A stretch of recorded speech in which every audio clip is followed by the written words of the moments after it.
Hi everyone, this is Terry. I'm testing out some buttonholes at a request by a member of my Facebook group, Just Stitching with the Brother Luminaire. These are part of the new enhancements that were added with Upgrade Kit 2. If you're paying attention, you'll also notice that I have the new magnetic hoop. And I had a problem stitching these out. It was not a problem with the buttonholes or how they're digitized. It was user error. And so I want to show you what happened, and I'll also show you in the hoop what happened.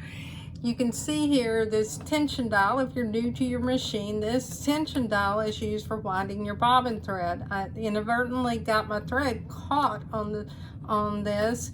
When I always take my thread from the mess through this eye and then into my machine. And normally all of my threads are cones, so that's how I stitch out.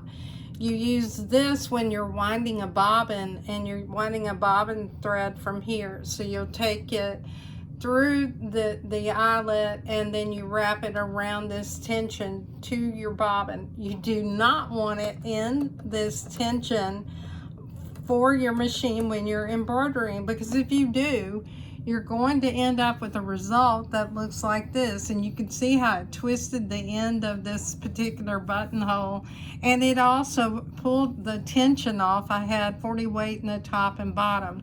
Now all of these buttonholes were stitched with a 40 weight thread on the top, and they have embroidery thread on the bobbin. Normally when you're making buttonholes, and particularly in garment sewing or anything really, even in home dec, you would want to interface your fabric and use some form of interfacing, and normally that's going to be like on the front of a garment, or if you're making these in your pillow and you want these to go down the back of your pillow, or perhaps you're going to put ribbon and use ribbon or eyelet through these buttonholes. So there are different types. I've stitched out different sizes, and I'm going to show you at the machine how that's done.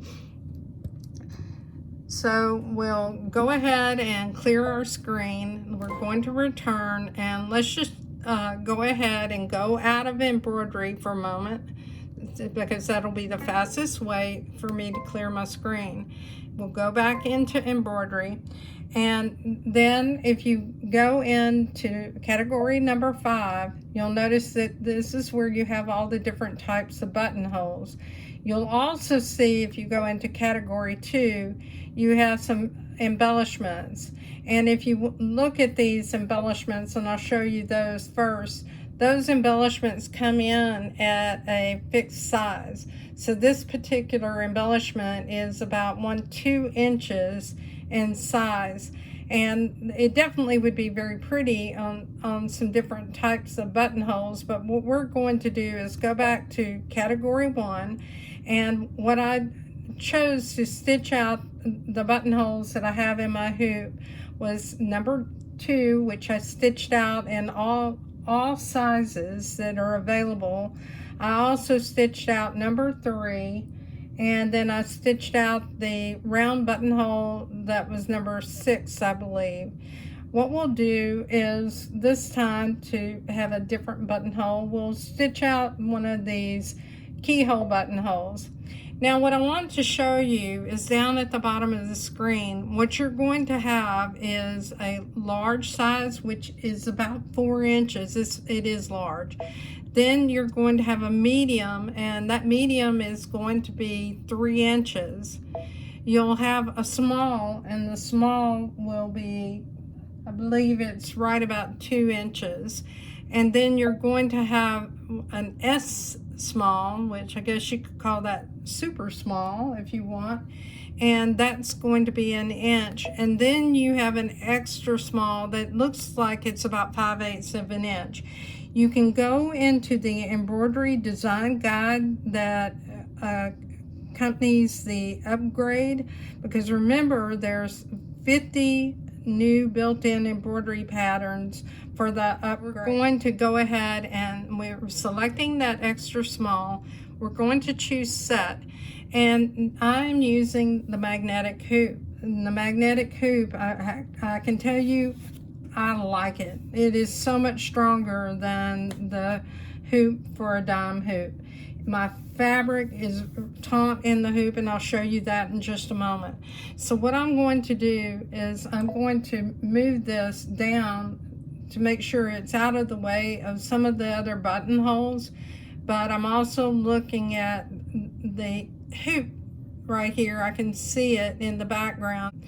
Now what I'm going to do is I'm going to go to edit, and then I'm going to go into my border function, because if I was going to add buttonholes and plan to use them in a garment, then what I would do is I would add these, and I'd use a set distance apart based upon what the pattern tells me. I could individually place them, or I can use the border function. So what I'm going to do is I'll go ahead and use the plus key, and I'll just let's add 4 buttonholes. And let's say that I want to space these so that they're about, and we'll make them, this is just a little over an inch. Let's make them an inch apart though, and that way you'll be able to see how easy it is to set them up if you use the grid. Now remember, you have 2 different grid patterns you can choose from. So on page 8 in your settings, I selected the grid that's a 1-inch grid. You also have a 3/8 inch grid. And then if you were using this to put on the placket of a shirt or something, and you had lined that shirt up, you can also use your camera so that you make sure that you get your buttonholes placed in the right position. And the same is true if you were going to do that on the edge of a pillow, like a pocket pillow. All right, let me go ahead and close this screen. And now that we have these buttonholes, I'll choose OK. If you notice, there's a red box around this. Let me zoom in to about 150%, and you can see that red box. That means this is being viewed as one embroidery design, whereas when I stitched out my sizes of buttonholes, they were individual designs, so I had to press start and each time for each buttonhole. We're going to go to embroidery. And what I'm doing is I'm just looking at where my hoop is and my needle, because this is where it's going to stitch. If I wanted to also see where it's going to stitch, I can use what's called the trace function. So I could go to the upper left-hand corner, the lower right-hand corner, and I could check it this way. But I have something even better than that.